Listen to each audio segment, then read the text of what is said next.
De 1999 à 2010, la Côte d'Ivoire a été fracturée par des ingérences extérieures qui, en jonction avec des intérêts politiciens locaux, ont contribué à susciter une déflagration de violence.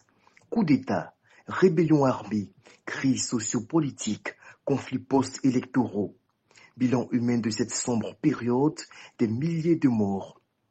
Profitant des fictions politiques qui s'accentuent à l'approche de la prochaine présidentielle d'octobre 2025, des réseaux russes africains nichés dans les pays de l'AES ont jeté leur dévolu sur la Côte d'Ivoire.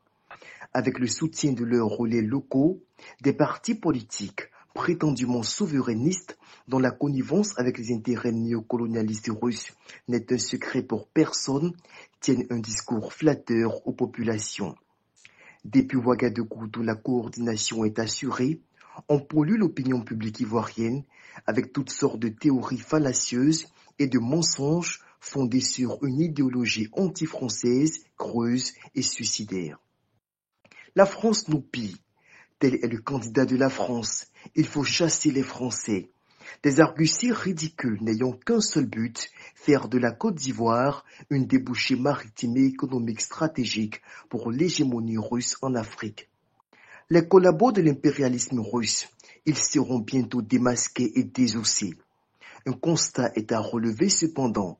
Les Ivoiriens, dans leur diversité sociopolitique et dans leurs divergences politiques et idéologiques, refusent de tomber dans le piège des charognards. À travers les commentaires épinglés sur les réseaux sociaux, ce sursaut patriotique est à saluer. Indéniablement, il appartient aux autorités ivoiriennes, avec à leur tête le chef de l'État Alassane Ouattara, de créer les conditions pour favoriser un règlement en interne des problèmes politiques entre Ivoiriens. L'opposition doit être rassurée. Les tensions doivent être apaisées pour éviter que la Côte d'Ivoire ne bascule dans le giron de la Russe-Afrique.